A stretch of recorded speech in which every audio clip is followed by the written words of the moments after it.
Imagine a vast, desolate Arctic tundra, where for hundreds of kilometers in every direction there is not a single living soul, only the whistling of an icy Arctic wind. And suddenly, in the midst of this dead space, cutting through the lichens, mosses, and twisted dwarf larches, you see a railway. Rails bent into unimaginable waves and leading to nowhere, washed-out embankments, collapsed bridges over frozen streams, and toppled telegraph poles with broken wires resembling drunken sentries. But the most astonishing and chilling sight is the steam locomotives. Ancient, rusty-to-the-bone Soviet Ob-series locomotives abandoned right on the tracks amidst the swamps. Bushes have long grown in their cabs, and their fireboxes are packed with eternal ice. Nearby are half-rotted wooden barracks, watchtowers with remnants of barbed wire, and forgotten cemeteries with anonymous wooden stakes from which the inventory numbers have long since faded. This is the Transpolar mainline, Chum-Salekhard-Igarka, better known in history by the terrible name the Dead Road, and in the documents of the USSR Ministry of Internal Affairs, registered as Construction Projects 501 and 503. Why?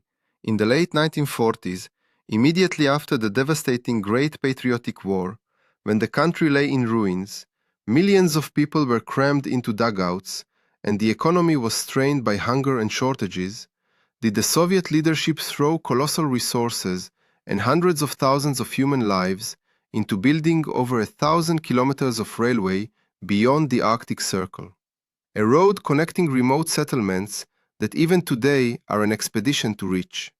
And most importantly, why in the spring of 1953, as soon as Joseph Stalin died in Moscow, was this grand construction project instantly, within weeks, ordered to be abandoned, with the guards evacuated and billions of rubles worth of machinery and materials left in the tundra? Was the Dead Road a visionary strategic plan that simply wasn't completed in time? Or was it a cruel and senseless whim of an aging leader, fueled by the slave labor of Gulag prisoners? Let's together, step by step, trace the history of this tragic Arctic epic, examine secret orders, look at maps from that time, and try to understand the true motives of the participants in these events.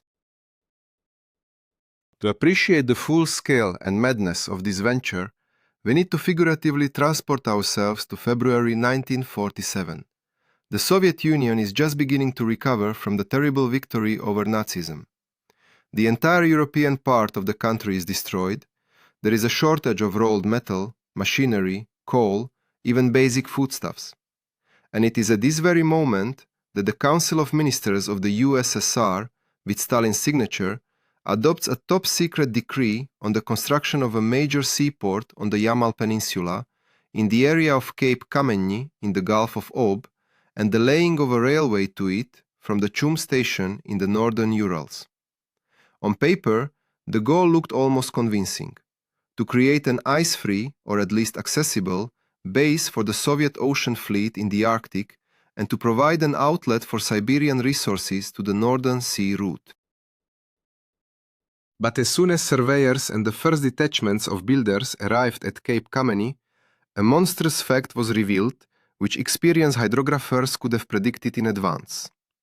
The Gulf of Ob turned out to be too shallow. The depths there did not exceed 5 to 6 meters, while ocean-going warships and large tonnage transports required at least 10 to 12. Dredging millions of cubic meters of silt from the bottom of the giant bay in Arctic conditions was technically impossible. Winter storms and shifting ice negated all the work of the dredgers. It would seem that faced with a fatal design flaw, any sensible manager would halt the project, admit failure, and save state funds. But in Stalin's system, admitting mistakes at the top was equated with sabotage. And so, in 1949, the direction of the main line was abruptly changed on the fly, without an approved technical project or geological surveys. Instead of heading north towards Yamal, the road was turned strictly eastward, through Salekhard, Nadim, the Pur and Taz rivers, to the settlement of Yermakovo and the port of Igarka on the Yenisei River. Now the grand route was intended to connect Europe and eastern Siberia parallel to the Arctic Circle, passing through utterly impassable swamps, permafrost and tundra for 1,260 kilometers. According to the plan of the project's curator, the all-powerful head of the NKVD, Lavrenti Beria, and Stalin himself, the route was eventually to reach Norilsk, and then all the way to the Pacific Ocean, creating the Great Transpolar Latitudinal Route. And it is here that the enormous mechanism of the main Directorate of Camps for Railroad Construction, GULZHDS, of the NKVD of the USSR, is revealed to us in all its horrifying totality. The construction was divided into two key subdivisions: the Ob Corrective Labor Camp, or Construction Project 501, based in Salekhard, moving eastward, and the Yenisei ITL, or Construction Project 503, based in Igarka and Yermakovo, advancing to meet it from the west. Between them lay hundreds of kilometers of pristine wilderness.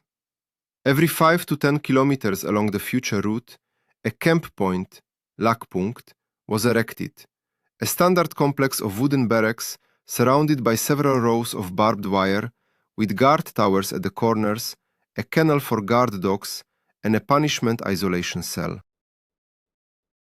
According to the most conservative estimates by historians who studied the surviving NKVD archives, at the peak years, between 80,000 and 100,000 people were simultaneously present at the construction of the Dead Road.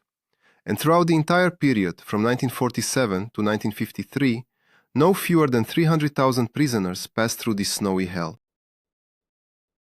Who were these people whose hands laid the steel path across the polar swamps? Contrary to the widespread myth that the Gulag consisted exclusively of political prisoners, the contingent of the 500 series construction projects was diverse and tragic. About a third consisted of those convicted under the famous Article 58 for counter-revolutionary activities. Among them were war veterans who had been in German captivity and received 10 or 25 years in the camps for it. Intellectuals, engineers, scientists, and former Red Army officers. Another third consisted of so-called bitoviki, petty criminals, and ukazniki, those convicted by decree, peasants and workers sentenced under harsh post-war laws for minor thefts of state property, being late for work, or attempting to take home a kilogram of grain from a collective farm field to save their children from starvation. Finally, the last third consisted of the criminal element, thieves-in-law, repeat offenders, robbers, and murderers. The camp leadership skillfully and cynically used the criminals to control the political prisoners. The urkagans, hardened criminals, got foreman positions, work in the kitchens and warehouses, while the intellectuals and veterans were driven to the heaviest, most exhausting earthworks. Let's immerse ourselves in the daily reality of this construction site and try to imagine what the people who found themselves there faced. The working conditions on the Transpolar main line fall under the definition of catastrophic. The work hardly stopped for a single day, all year round. In winter, the air temperature regularly dropped to -50 degrees Celsius, and fierce Arctic blizzards would knock people off their feet and fill the trenches with meters-high snowdrifts in a matter of minutes. In such frost, metal became as brittle as glass. Rails cracked, excavators broke down, and shovel handles snapped. The only reliable tool left was a human being. In the permafrost, the ground had to be thawed with fires made from scarce polar timber, then manually broken up with crowbars and pickaxes, loaded onto wheelbarrows, and manually hauled to the embankment. At the same time, the prisoners' footwear and clothing were utterly unsuitable for the conditions. Wet and stiffened bushlads, peacoats, chuni, simple shoes made from old car tires, torn valenki, felt boots that would freeze solid instantly. But if you think things got easier for the builders in the summer, you are deeply mistaken. The short polar summer brought new, even more refined torments. The surface layer of the permafrost would thaw, turning the tundra into an endless liquid mush. Embankments subsided, shifted, and sank into quicksand. But the main nightmare of summer was the gnus, billions of midges, mosquitoes, and horseflies that filled the sky with a thick gray cloud. Without a special mosquito net, a person could go insane or suffocate from the insects within a few hours. The memories of surviving prisoners are full of horrifying details. Faces and hands swell to unprecedented sizes, turning into a single bleeding wound. Mosquitoes bit through the bushlets, and midges penetrated any clothing. To this was added scurvy, which decimated the campsites due to the lack of fresh produce and vitamins, as well as dysentery and tuberculosis. The prisoners' rations were directly tied to the so-called fulfillment of the norm. This was a devilish system devised in the Gulag back in the 30s.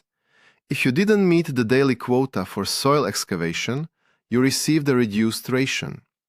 If the norm was fulfilled 100%, the builder was supposed to receive 800 grams of black, damp bread, resembling a lump of clay, and a ladle of thin balanda, watery soup, made from tiny fish or rotten cabbage. For overfulfilling the norm, they gave an extra ladle of porridge and a few grams of sugar.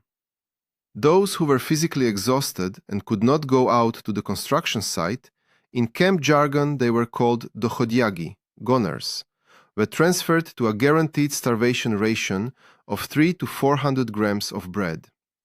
This was a vicious circle of death. A person couldn't meet the norm due to weakness, received less food, grew even weaker, and within a couple of weeks died from exhaustion or a common cold. Let's consider the engineering aspect of this railway, for it is as striking in its technical abnormality as the human cost. In the 40s, Soviet engineers did not yet properly know how to build a railway on permafrost. Permafrost is an extremely treacherous foundation. While the ground is frozen, it is as strong as granite. But as soon as you disturb the upper insulating layer of moss and turf, place a heavy soil embankment on top, and run trains, the ground, under the influence of heat and vibration, begins to thaw. Underground lenses of water, cavities, and thermocar sinkholes form beneath the roadbed. As a result, the rails sag in midair, or conversely, buckle upwards. To prevent this, deep surveys, the use of special thermostabilizers, and a thick layer of crushed stone ballast were required. The builders of projects 501 and 503 had none of this. On orders from Moscow, the railway had to be completed in the shortest possible time, literally at any cost.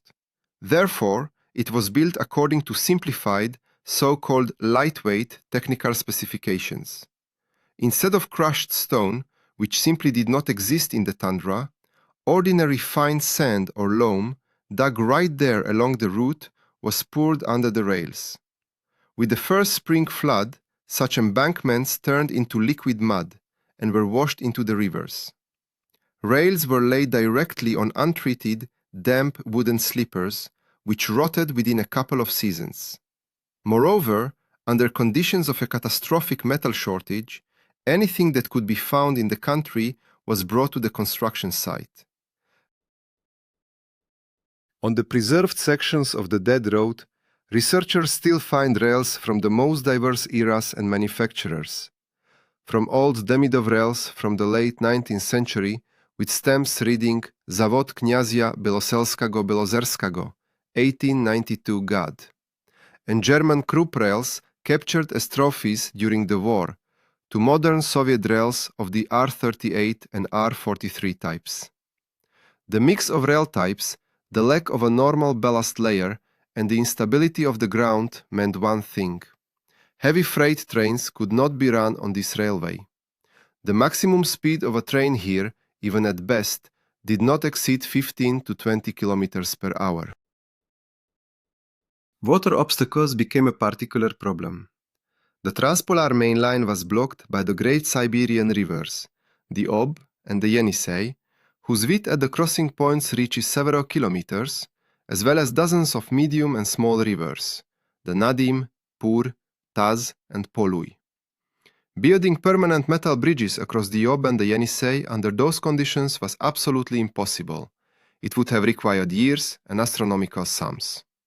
So how did they manage? They used solutions that would make modern bridge builders' hair stand on end. In summer, special heavy railway ferries were supposed to operate across the Ob and the Yenisei. They were prepared at factories and delivered to the Arctic.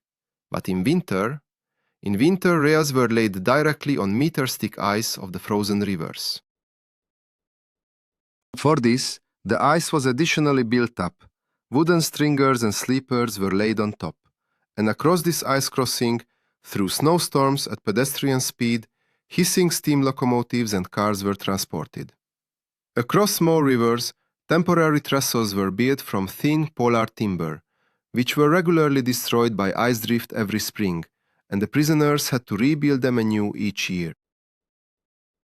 Now that we understand the scale, cost, and technical drama of this project, let's move on to the central question, over which historians, military analysts, and economists have been breaking spears for more than 70 years. Why? Why did Stalin and the Soviet High Command need this insane railway to nowhere?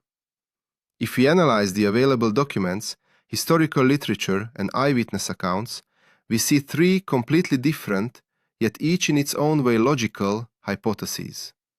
And the first of them, long supported by Soviet military strategists, is the military defensive necessity in the context of the nascent Cold War. Let's return to the context of the late 40s. More than a decade remained before the creation of intercontinental ballistic missiles. The primary means of delivering nuclear weapons was strategic aviation. In 1945, the United States dropped atomic bombs on Hiroshima and Nagasaki, and in the American Pentagon, plans for preemptive nuclear strikes against the USSR were being developed one after another, such as Plans Totality, Dropshot, and Charioteer. If you look at the globe from the perspective of strategic aviation, you will see that the shortest route for American heavy bombers, like the B-36 and B-50, to the main industrial centers of the Urals, Siberia, and central Russia, lies precisely over the North Pole and the unprotected Arctic front of the USSR. In the 40s, the northern coast of the Soviet Union was a completely bare, undefended giant breach, thousands of kilometers long, with neither air defense nor coastal defenses. Moreover, the memory of the events of the Great Patriotic War was still fresh. In 1942, the German heavy cruiser Admiral Scheer had penetrated unhindered into the Kara Sea during Operation Wunderland, shelled the Soviet port of Dixon, and sunk the icebreaking steamer Alexander Sibiriakov. German submarines had operated with impunity throughout the war in the northern estuaries of Siberian rivers, laying mines and sinking Soviet convoys. If Germany, with its very limited forces in the north, could do this, then what could the naval and air forces of the United States do?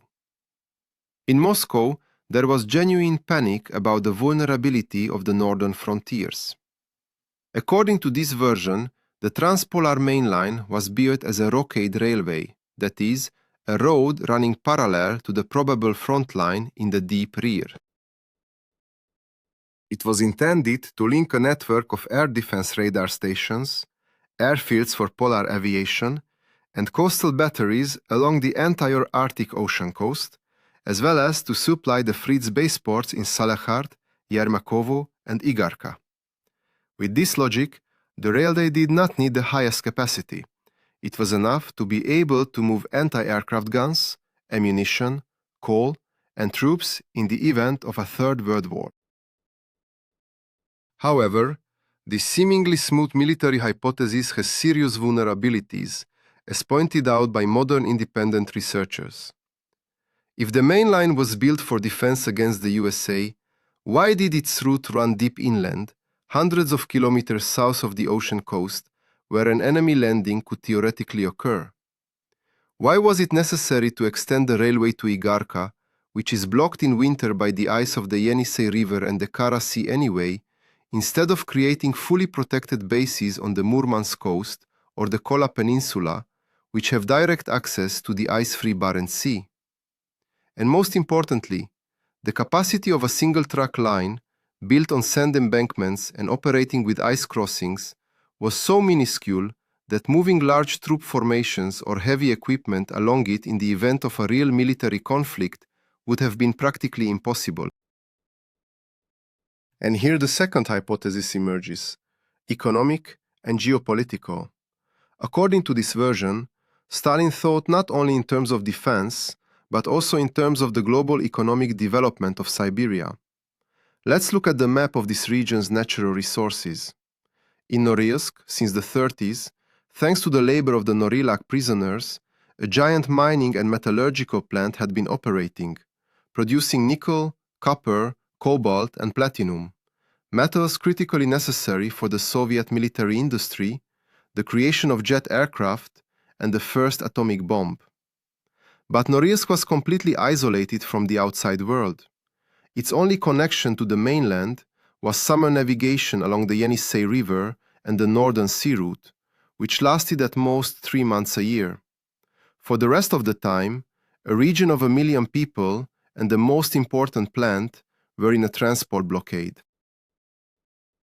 Running the railway to Igarka and Yermakovo, with the subsequent construction of a branch line to Norilsk, only about 250 kilometers remained from Yermakovo to it, fundamentally solved the problem of exporting Norilsk metal and importing coal, equipment, and food there year-round. Furthermore, the main line was supposed to link the basins of the great Siberian rivers, the Ob, Nadim, Pur, Tas, and Yenisei, into a single transport network. This would allow the rafting of timber, furs, and minerals from deep within Siberia to the railway, and from there their rapid delivery to the European part of the country. Proponents of this hypothesis also recall the so-called Stalin plan for the transformation of nature and the concept of the great construction projects of communism. In that ideological paradigm, it was believed that Soviet people, led by the leader, were capable of conquering any element, reversing river courses, melting permafrost, and making the harsh Arctic region work for socialist industry. However, the economic version also has a fatal flaw that shatters its proponents' arguments. Let's do the math. The cost of building 1 kilometer of railway in permafrost conditions above the Arctic Circle was 5 to 7 times higher than similar costs in the central regions of the USSR. The total estimated cost of the Chum-Salekhard-Igarka project was assessed at an astronomical, for that time, 4 billion rubles. For comparison, with that money, one could have fully restored several large cities destroyed during the war, such as Stalingrad or Minsk. No economic benefit from exporting Norilsk nickel or Siberian timber could recoup these gigantic expenses even over 50 years of operation. Moreover, the Soviet economy of the 40s simply did not have the volume of cargo in this region that would justify the existence of an entire railway line. And here we approach the third, darkest, and most psychologically profound hypothesis put forward by historians of totalitarian systems. This is the version of repressive bureaucratic inertia, the personal ambitions of the leader, and the systemic flaw of the Gulag economy. By the end of the 40s, the Gulag had transformed into a giant state within a state. Under the jurisdiction of the Ministry of Internal Affairs, MVD, were millions of free laborers, its own design institutes, factories, vehicle fleets, and construction trusts. The leadership of the MVD, headed by Beria and Kruglov, required constant, massive construction projects to justify the existence of their empire, to obtain colossal funds from the budget, new general ranks, medals, and absolute influence in the Kremlin's corridors of power. And what about Stalin himself? In the last years of his life, The Soviet leader became increasingly suspicious, isolated from the real state of affairs, and prone to grandiose, voluntaristic decisions. He sincerely believed that for Soviet power and slave labor, nothing was impossible. He liked giant maps on which new canals, hydroelectric power stations, and railways were drawn with red dotted lines through impassable taiga and tundra. And no one in his inner circle, neither ministers, nor academicians, nor generals, dared to tell the leader the truth, that the project was technically doomed, that engineering calculations were absent, that the port could not be built at Miskameny, and that the road in the tundra was sinking along with the steam locomotives. Everyone vividly remembered the fate of those who tried to object or express doubts. Accusations of sabotage, espionage, and the execution cellar. The systemic flaw of an absolute dictatorship was that an insane order issued from the top had to be carried out with fanatical zeal, even if everyone involved, from bottom to top, understood its complete absurdity. Let's trace how events unfolded in March 1953, the moment when the history of the Dead Road took its main sharp turn. On March 5th, Joseph Stalin dies at his dacha in Kuntsevo. In Moscow, a fierce power struggle begins between his successors, Beria, Malenkov, and Khrushchev. And here is what is astonishing. Just 2 weeks after the leader's death, on March 21st, 1953, Lavrenti Beria, who had taken over the unified NVD, sends a secret memorandum to the Presidium of the USSR Council of Ministers. In this document, Beria, the very man who had overseen the construction of the Gulag super projects, openly and cynically writes that the further construction of a number of major facilities, including the Chum-Salekhard-Igarka Railway, the main Turkmen Canal, the Volga-Baltic Waterway, and the tunnel to Sakhalin Island, is not dictated by urgent needs of the national economy and requires enormous expenditures. Already on March 25, 1953, an official decree from the USSR Council of Ministers was issued to halt the construction of the Transpolar main line. Work was ordered to stop immediately, and the project was to be mothballed. But what was referred to in official documents by the dry term conservation turned in practice into a chaotic, panicked flight. The camp administration and guards hurried to carry out the order to liquidate the campsites. During the summer of 1953, a mass evacuation began. Under the so-called Beria amnesty, hundreds of thousands of prisoners convicted of non-political crimes were released, though those with political sentences remained imprisoned. Technicians, civilian employees, and the remaining prisoners were evacuated by train convoys and ships. And on the railway route itself, a true bacchanalia of destruction and abandonment of property began. Since it was more expensive to remove heavy machinery, equipment, and construction materials from the remote tundra than to abandon it, they were left right where the directive from Moscow found them. Steam locomotives came to a standstill at stations and sidings. Excavators, tractors, cranes, machine tools, tons of rails, spools of electrical cable, fuel tanks, power stations, warehouses filled with new clothing, footwear, and food, all of it was simply abandoned to its fate. Some of the equipment was sunk in rivers to avoid accounting for it. Barracks were boarded up or set on fire, and the barbed wire was left strung on the posts. By the autumn of 1953, the enormous construction site, which just yesterday had been teeming with the life of tens of thousands of people and echoing with the whistles of steam locomotives, sank into a dead, ominous silence. The road had died. Let us ask another difficult question, without which an examination of this topic would be incomplete. What is the price of the dead road in human lives? How many people were left forever lying beneath the sandy embankment and in the permafrost from Chum to Igarka?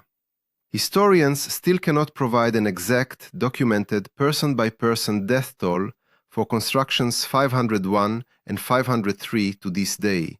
Many archives of the disbanded campsites were destroyed or remained classified as secret. In Soviet times, this topic was taboo, and in the 90s, the most fantastical figures appeared in the press, from 100,000 to 500,000 dead.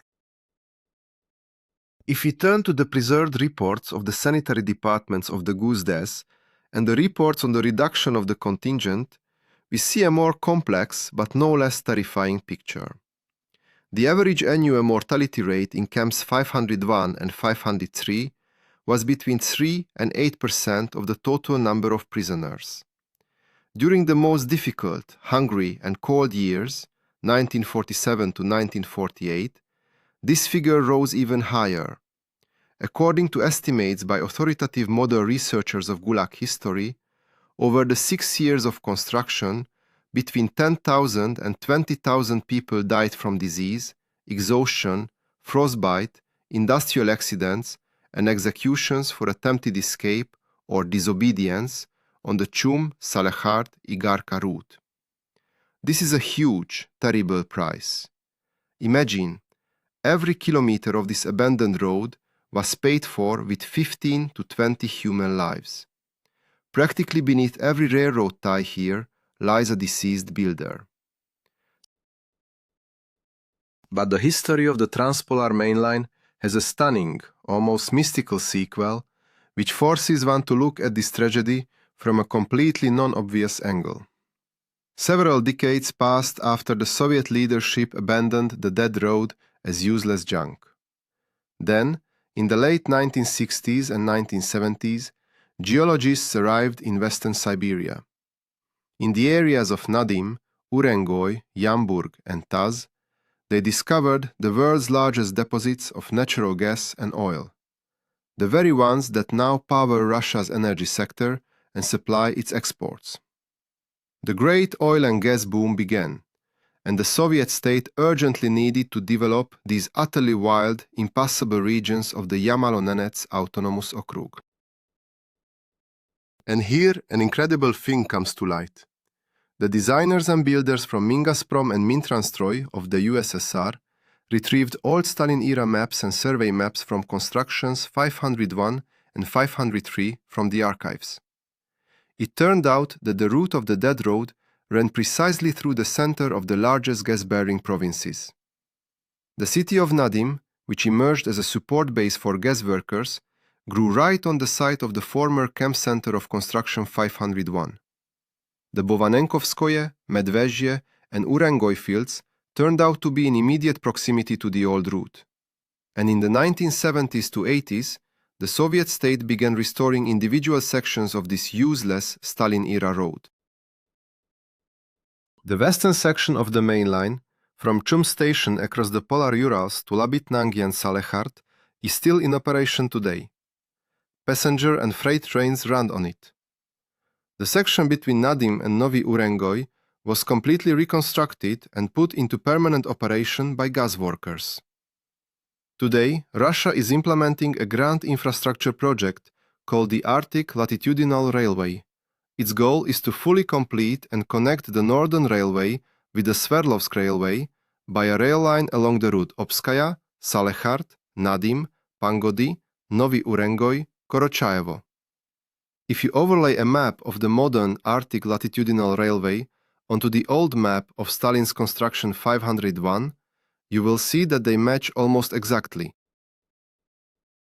And here we face the main historical and moral paradox of the dead road, which troubles researchers. On one hand, we see an insane totalitarian project built on the bones and blood of hundreds of thousands of innocently convicted people, began without a proper plan, which claimed thousands of lives and was abandoned immediately after the death of its inspirer. This is a classic symbol of the meaningless slave labor, cruelty, and economic inefficiency of the Stalinist regime. On the other hand, had it not been for this route laid in the 40s, the development of Yamal gas and the creation of the world's largest oil and gas complex in the 1970s would have been delayed for decades or would have required incomparably greater costs. Stalin and his engineers seem to have anticipated the future geopolitical significance of this region, albeit attempting to develop it with barbaric medieval methods. So who were the builders of the Transpolar Main Line?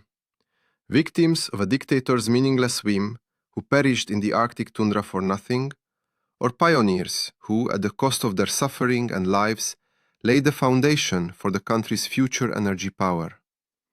Was the road itself a tragic mistake and a complete failure of the Stalinist system, or was it a far-sighted, albeit horrifyingly cruel, strategic project that was half a century ahead of its time? I have presented you with the dry facts, figures, technical details, archival data, and arguments from all sides of this Arctic drama.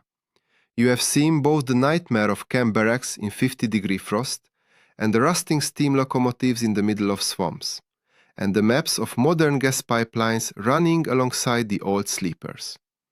And now, let's move to a direct conversation. It is extremely important for me to know your opinion. Which version seems the most convincing and historically fair to you? Was it a military strategic miscalculation, economic foresight, or the criminal negligence of a totalitarian regime? Weigh all the arguments presented. Write your opinion in the comments, and let us continue this difficult but so necessary discussion about our history together.